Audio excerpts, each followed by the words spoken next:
क्या ऐसा कोई तरीका है जिससे आप डेली लाइफ से जुड़ी बेसिक चीजें याद रख सकें? बिल्कुल है। और ऐसे एक नहीं बल्कि 5 तरीके हैं जिनकी हेल्प से आप सब चीजें याद रख सकेंगे। हमारा ये शो आपकी इस कॉमन सी प्रॉब्लम का बड़ा ही यूनिक सॉल्यूशन बनकर आया है, क्योंकि इस शो में हम आपको 5 ऐसे मेथड्स बताएंगे जिससे आप चीजें आसानी से याद रख पाएंगे। बचपन में जब हमें स्कूल में कोई लेसन या कोई आंसर याद करने को दिया जाता था तो हम उसे बार बार रिपीट करने में लग जाते थे, ये सोचकर कि उसे रटने से वो हमें याद होगा।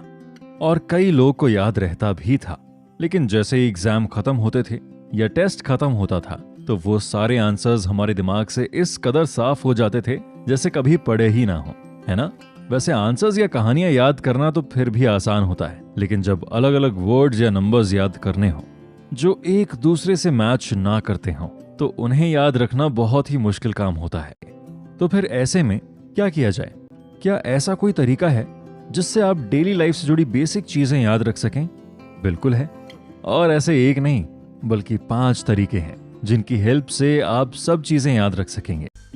ये मेथड उन लोगों के लिए है जिन्हें हर दिन कई सारे आर्टिकल्स, रिसर्च पेपर्स और जर्नल्स पढ़ने पड़ते हैं। ये मेथड उन बच्चों के लिए भी है जिन्हें टेक्स्ट बुक्स पढ़नी होती हैं, मेनली स्कूल स्टूडेंट्स के लिए। पेपर टेक्स्ट बुक के चैप्टर्स से बनाया जाता है जिन्हें आंसर करने के लिए उन्हें हर एक चैप्टर को ध्यान से पढ़ना पड़ता है। आप जानते हैं, एक आर्टिकल कम से कम 5 पेज का तो होता ही है। ऐसे में उन 5 पेजेस में क्या लिखा था उसे समझना और याद रखना खुद भी एक बड़ा टास्क है। इसी मुश्किल को आसान बनाने का काम करती है PQRST मेथड, जिसका मतलब है preview, question, read, summary and test method. Preview का मतलब है किसी भी बड़े से आर्टिकल को पढ़ने से पहले उसके बारे में ये जान लेना कि वो किस बारे में लिखा गया है, उसमें हम असल में जानने क्या वाले हैं। इसके बाद आता है क्वेश्चन। जब भी आप किसी आर्टिकल की हेडिंग पढ़ेंगे या फिर उसका ओवरव्यू देखेंगे तो आपके दिमाग में कई क्वेश्चंस आते हैं कि ये चीज ऐसे क्यों होगी, इसके पीछे का कारण क्या है, इसका नाम ऐसा क्यों है, इसका मेथड क्या है, वगैरह वगैरह। अब इसके बाद का स्टेप है रीड। यहां आपको उस आर्टिकल को पढ़ के अपने मन में आए क्वेश्चंस का आंसर ढूंढना है। इसके बाद आती है समरी। उन क्वेश्चंस के आंसर के बेसिस पर आपको एक समरी तैयार करनी है कि आपने इस आर्टिकल को पढ़कर क्या सीखा, और आखिर में खुद का ही एक टेस्ट लेना है जिसमें आप अपने क्वेश्चंस को आर्टिकल देखे बिना आंसर करेंगे। इससे आपको ये समझ आएगा कि आपने जो पढ़ा वो आपको कितना याद है। इसका भी हम एक एग्जाम्पल समझ लेते हैं। मान लीजिए आपको अपनी टेक्स्ट बुक के 5 चैप्टर्स पढ़ने हैं। अब उन 5 चैप्टर्स में हर एक पेज पर एक लाइन में क्या लिखा हुआ है ये आपको बिल्कुल याद नहीं रहने वाला, और उसे याद रखने की जरूरत भी नहीं है। आपको बस इस PQRST मेथड को यूज करना है उस चैप्टर को समझने के लिए। पहले आप उस चैप्टर की शुरुआत में दिए गए टेबल ऑफ कंटेंट को पढ़िए, जहां लिखा होता है कि आपको उस चैप्टर में क्या क्या पढ़ाया जाएगा। इस स्टेप को हम कहते हैं P फॉर प्रीव्यू। अब नेक्स्ट स्टेप है Q फॉर क्वेश्चंस। जब आप उस टेबल ऑफ कंटेंट को पढ़ेंगे तो आपके मन में कई सवाल आएंगे। फॉर एग्जाम्पल, अगर आपका चैप्टर हिस्ट्री से रिलेटेड है जिसमें ब्रिटिशर्स और इंडिया के बारे में बताया गया है, तो आपके मन में बेसिक क्वेश्चंस होंगे कि इंडिया का कॉलोनाइजेशन कब हुआ, ब्रिटिशर्स क्यों आए, उनके आने से पहले इंडिया कैसा था, उनके आने के बाद क्या चेंजेस आए, 200 सालों में क्या बदला, किसने कैसे फाइट की, कौन कौन से आंदोलन हुए, इंडिया इंडिपेंडेंट कैसे हुआ, पार्टीशन के पीछे क्या कारण था, एटसेट्रा। अब जब आपके मन में इतने सवाल हैं तो इन्हें जानने के लिए आपको चैप्टर पढ़ना है। इसलिए नेक्स्ट स्टेप है R फॉर रीड। अब आप चैप्टर रीड करेंगे तो धीरे धीरे आपको इन सारे सवालों के जवाब मिलते जाएंगे। फिर आपका अगला स्टेप होगा S फॉर समरी, जिसमें आप इन सारे जवाबों को मिलाकर एक छोटी सी कहानी बनाएंगे जिससे कि आपको पूरी बात समझ में आ सके। और फिर आखिरी स्टेप T फॉर टेस्ट। इसमें आपको अपने सवालों के जवाब देने हैं, लेकिन चैप्टर में देखे बिना। फॉर एग्जाम्पल, आपका सवाल था कि ब्रिटिशर्स इंडिया कैसे और क्यों आए, तो इसका जवाब आपको खुद बताना है कि ऐसा क्यों हुआ। बस अगर आपने इतना कर लिया तो आप उस चैप्टर को, उस आर्टिकल को अच्छे से समझ चुके हैं, और अब वो आपको ज्यादा अच्छे से याद रहेगा। Mind maps. जैसा कि आपको नाम से समझ आ रहा होगा कि इस मेथड में हम ड्राइंग से रिलेटेड कुछ करने वाले हैं। माइंड मैपिंग चीजों को याद रखने के लिए एक बहुत ही इफेक्टिव मेथड है। आपने ये बात जरूर नोटिस की होगी कि हमें पढ़ी हुई से ज्यादा देखी हुई चीजें याद रहती हैं। अगर आप किसी जगह के बारे में पढ़ेंगे तो वो आपको याद नहीं रहेगा। लेकिन अगर आप किसी जगह को खुद देखेंगे, उसे एक्सप्लोर करेंगे, तो वो आपको हमेशा याद रहेगी, है ना? इसी ऑब्जर्वेशन के बेसिस पर माइंड मैपिंग मेथड बनाई गई है। अगर आप एक यूपीएससी एस्पिरेंट हैं या ऐसे किसी एग्जाम के लिए प्रिपरेशन कर रहे हैं जिसके लिए आपको बहुत सी कंट्रीज के नाम याद रखने होते हैं या फिर बहुत सारी इंफॉर्मेशन याद रखनी होती है, तो ये मेथड आपके लिए है। आप जब किसी भी कंट्री और उसकी लोकेशन याद रखने की कोशिश करते हैं तो वो आपको इतने अच्छे से याद नहीं रहेगी। लेकिन अगर आप एक वर्ल्ड मैप अपने रूम में लगा कर रखेंगे तो आपको कंट्री और उसकी नेबरिंग कंट्रीज याद रखना आसान हो जाएगा। फॉर एग्जाम्पल, इंडिया में अगर हम हरियाणा, राजस्थान, मध्य प्रदेश, केरला, कर्नाटका, वेस्ट बंगाल, गुजरात, इन सारी स्टेट्स को पढ़कर याद रखने की कोशिश करेंगे कि ये किस डायरेक्शन में है, तो शायद हम इन्हें आगे जाकर भूल जाएं।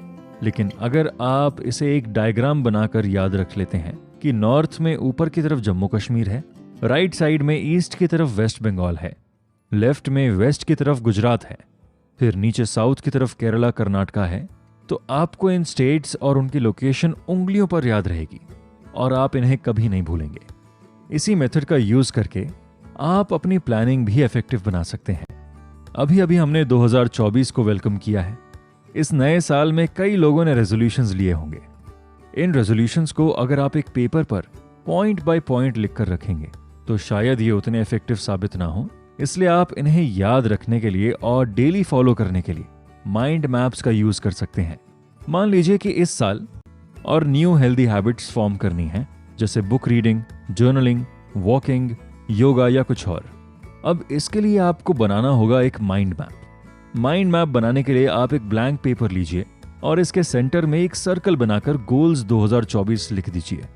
अब जिस तरह एक पेड़ से ब्रांचेस निकलती हैं, बिल्कुल वैसे ही आप इस सर्कल से निकलती हुई 4-5 लाइंस बनाइए और इनमें वो चीज लिखिए जो आपको फॉलो करनी है, जैसे gym, minimum use of social media, healthy food, reading etcetera.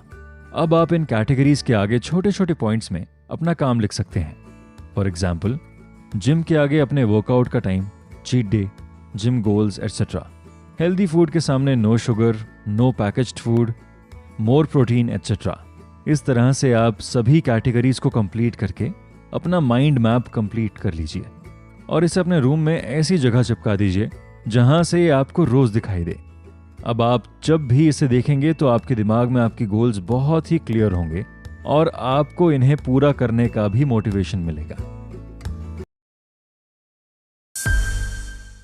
Immersion method एक बहुत ही आसान लेकिन डिफिकल्ट टू इम्प्लीमेंट मेथड है।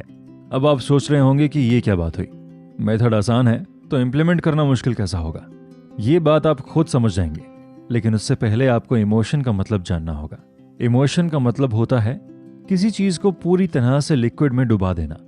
जैसे सबमरीन होती है जो पूरी तरह से पानी के अंदर होती है, उसे हम इंग्लिश में इमर्स होना कहते हैं, यानी पूरी तरह से डूब जाना।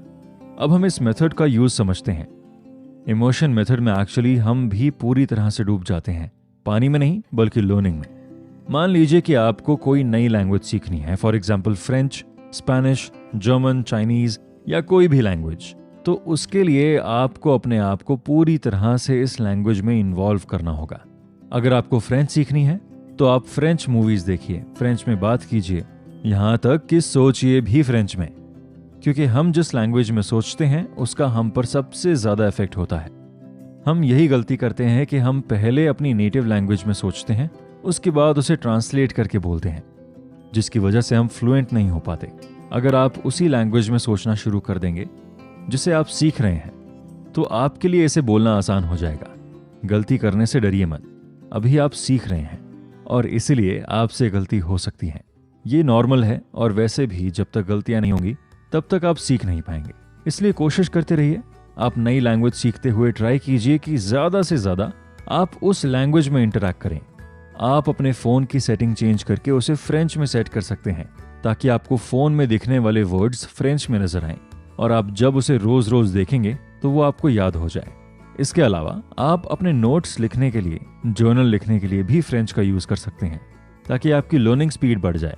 बिलीव मी, जब आप अपने आप को इस नई लैंग्वेज में कंप्लीटली इमर्स कर लेंगे तो आप कुछ ही महीनों में इस लैंग्वेज में फ्लुएंट हो जाएंगे। इस मेथड को आप लैंग्वेज के अलावा भी किसी भी चीज को याद करने में यूज कर सकते हैं। ये मेथड बहुत ही इफेक्टिव और आसान है, बस आपको इसके इम्प्लीमेंटेशन पर ध्यान देना होगा। Subscribe now and press the bell icon. Never miss an update.